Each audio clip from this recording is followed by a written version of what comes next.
that. Lord, I want to ask you to bless this time. Lord, bless these people for taking this time out of their Tuesday night, for serving like they're doing and being here. We just thank you for that. And Lord, anybody here tonight that's struggling with their health or with their finances or with something that's making it hard to focus on you, I just pray that they can refocus and realize how awesome your grace is and how much you love us. And I pray this in Jesus' name. Amen.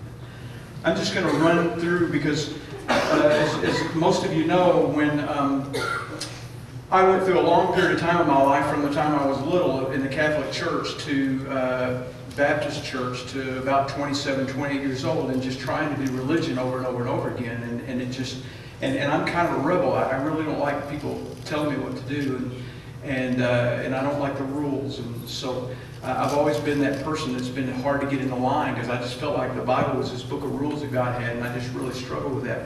But at 27, 28 years old, when I made that commitment to follow Christ, I'm telling you, it's never been the same. And it changes regularly. I won't just tell you, on a Sunday night I went down and committed my life to Christ. I can tell you that as I continued to commit my life to Christ, He just blessed it and blessed it and blessed it. But I did find out this: He never blessed it when I just sat still doing nothing. He blessed it when I bowed up and pinned my ears back and went forward and did the best for Him that I possibly knew how. It started off when I became a counselor, because I was working for Texas Power and Light, and I recommitted my life to the Lord and felt like God was calling me to be a counselor. So I went back to school. I'd always been a terrible, awful student, and really thought I was pretty stupid, to be quite honest with you. And but when I started doing it for God, I even told Him, I said, okay, God, if you want me to be a counselor, you know I got to go to school to do that. And, you know, it's kind of like what He said to Moses: hey, who made your mouth? You know, and all of a sudden I became a straight A student right through, and God just blessed. And as I went in, Lisa and I we were always, at that time in our life with 2 little kids and everything, we were always paycheck to paycheck. I had done a poor job keeping us out of debt, and I'd done a good job getting us in debt, and however way you want to look at that. And we got ready to. I was going into my last semester of school, and going, okay, God, you've called us to do this. You've got to work this thing out. How am I going to leave? You know, we were one of those families like some of you are in here, that if I missed a paycheck, we were dead. You know what I'm saying?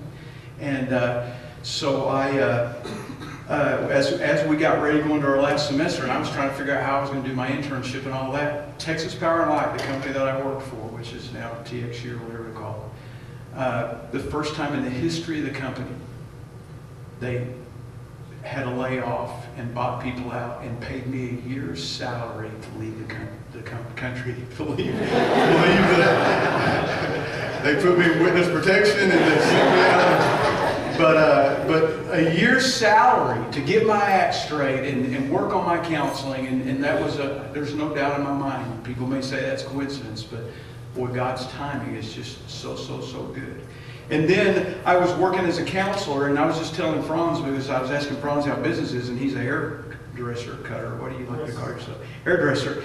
And he was saying this time of the year is kind of slow for him, and it really picks up at Christmas season. I was saying, boy, in the counseling business, it was the complete opposite. We would just November, December, I'd make no money at all, and then after everybody spent time with their family at Christmas, business would really pick up in January. And so God called me in December to go to Maryland and become a pastor. And there's just too many things about that story to tell them all right now. But I want you to know that when God asks you to do something, He provides. We went up to Maryland, and they hired me on the spot. They had a short list, and all of a sudden the short list was gone, and I was it. They flew Lisa and I up there. They had offered us a position that day. They told me they could pay me this much, and I said, no, I really need to make this much. They said, great, when can you come? You know, so we got ready to leave, and I hadn't been ordained as a pastor, and I went to my church at First Baptist Church, Colleyville, and said I've been called to go to Maryland. I'm going to be a pastor, and I told God, you know, God, that I didn't do much business in November, December, and here it is, January 1, and I said, you're going to have to provide money for my taxes, because I would always make enough money in January to get caught up and to pay my taxes and everything else, they had an ordination service for me, and they did a surprise love offering. For y'all that been in traditional church, that means they collected money for me. And you know what? Almost to the dollar, it paid my taxes for the year before. So you can't tell me that's not a God thing, and you can't tell me that God doesn't provide. But what it took was me going forward and making that step for that to happen. The other thing is, I found out as we started Life Connection Church, is that God changes minds, and He doesn't just use, as we've been looking in Ezra the last couple of weeks, He doesn't just use Christians, He uses pagans, He uses people that are away from God. And when we were starting Life Connection Church, we had started off, first Colleyville didn't have a pastor yet, and the guy that was there let us start off in their youth area. So we're meeting in their youth area. When they got their new pastor, he said, y'all got to get out of here in a couple of weeks. So we started searching, and we had nowhere to go. And here we were in this little church meeting in another church, and I was looking and looking and looking, and I found out in a hurry the hard way that churches make such a bad impression on us that nobody wanted a church to do business with them. I was about to sign a contract over at the Colleyville Community Center, and the manager walked in and said, "Wait a minute, we don't rent to churches. We've already been burned by churches." I went to the city HEB school district to rent a school, and the lady talked to me a little bit. She goes, "Royal, we've really been burned by churches, and we're just not going to rent to a church." And we literally were a couple of weeks away from having nowhere to go, and this place telling us we need to move out, and other places telling us we can't move in. And all of a sudden, this lady just called me out of the blue, and she said, "Pastor Farris says," I can't remember her name, I'm sorry, but she said, I just want you to know that I've just been thinking about it, and I just feel good about this, and we're going to let you rent Branchford Elementary School." And she said, "Not only that, we will cut your rent in half."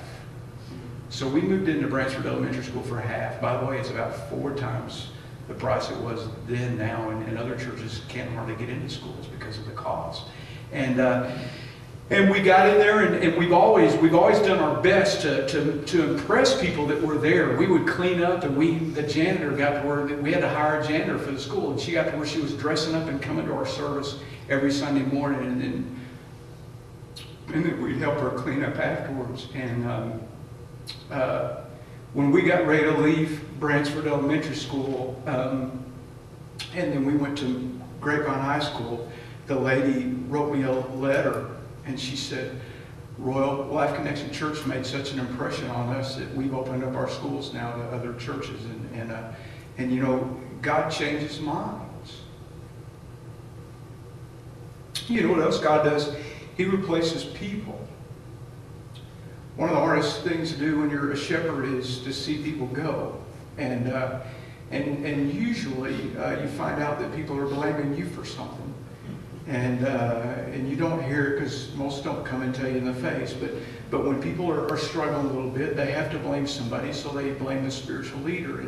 And we were starting to grow, and we were meeting in Branchford Elementary School, and I was counseling people, and we were trying to do classes, and we didn't have anywhere to go. So I found a great office that we could rent, and it was a guy that I knew, and he was renting to us for next to nothing. But he said, "You know what, Roy, you need to rent it this morning because there's a new newspaper called the Colleyville Courier, and they are going to come here tonight, this afternoon, and if it's available, they're going to rent it." So my leadership team that I put together, that were all pretty new Christians. I learned the hard way, you don't put immature believers in positions of leadership.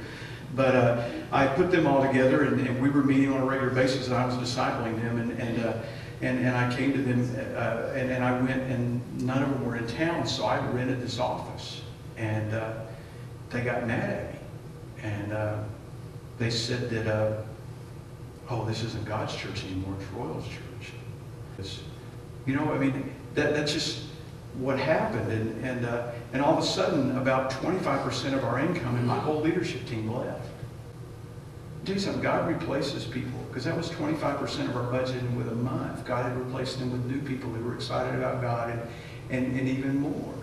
So God takes care of us, and He provides when we go forward, and He changes people's minds, and He replaces people when they leave, and God also does finances, and He does them. And what we got to be thinking about, He does it in ways that we can't even imagine that He does. When we got ready to leave Timberline and move over to Glade Road, we still owed 6 months on our rent at Timberline.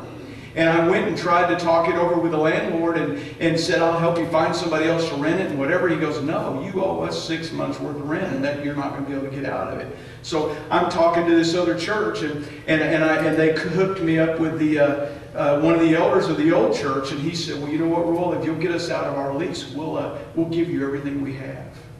All those nice chairs that we've got in storage, all that stuff, all that came from that other church, and it was a failed church. And God blessed us with the things of the failed church. And then the landlord said, look, I'll tell you what, I will give you the first 6 months free. So we were able to pay our rent at the old place. You can't tell me these aren't God things, because God works that out. And then after our 6 months was up and all of a sudden we're paying this rent, we had no money.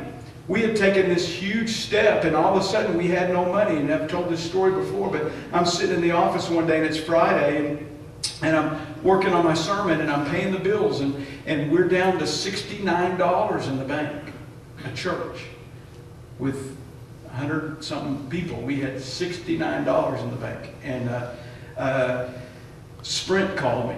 Mr. Farris, your Sprint bill is past due. And I said, oh, well, can I pay it Monday? And he goes, well, I can't guarantee you we're not going to turn it off. Well, I said, well, how much is it? No, it was $167 is what we have. He said it was $162.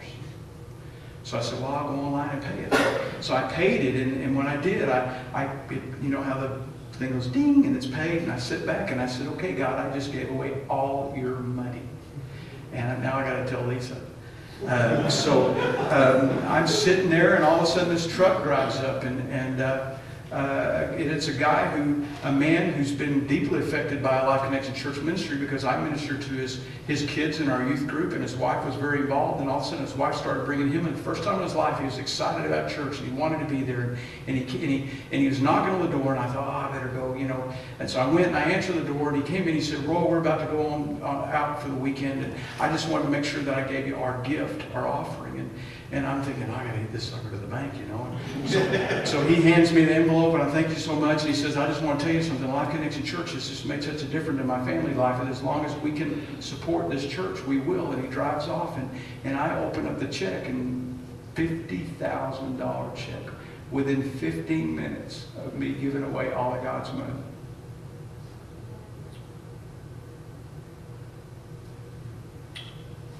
So God does finances, and he does it in ways that we don't expect. And what he also does is he puts us in holding patterns. You know, I know there's been times in your life where God's put you in a holding pattern and you've probably given up because you thought it wasn't God's plan anymore, or that God wasn't interested or whatever. But I'll tell you something, if you remain faithful, what happens is sometimes God puts you in a holding pattern because it's not time yet for him to bless you with the thing that he's promised he's going to bless you with.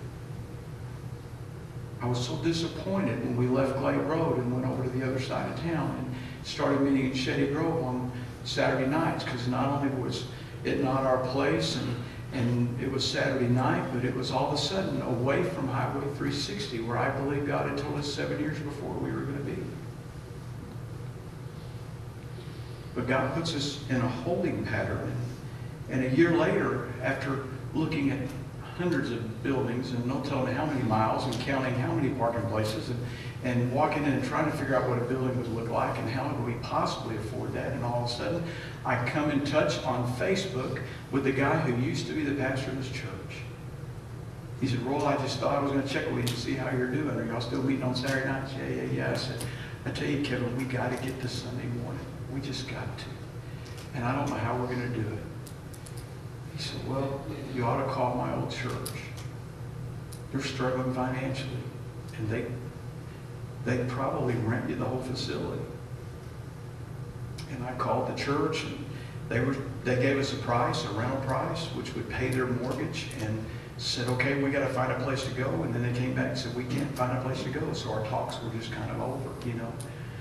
And then I went and saw my mentor, Brother Jimmy, and I said, I don't know what to do. I don't know whether to throw in the towel. I don't know whether to keep going. I don't know what God really wants us to do. He said, you've got to get your place, and you've got to get to Sunday.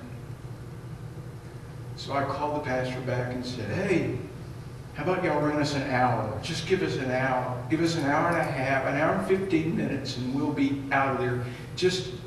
And they jumped on that. I'm telling you, God works things out, and His ways are better than our ways, and He even uses things like Facebook to bring people to the rescue and to bring in your life to change you.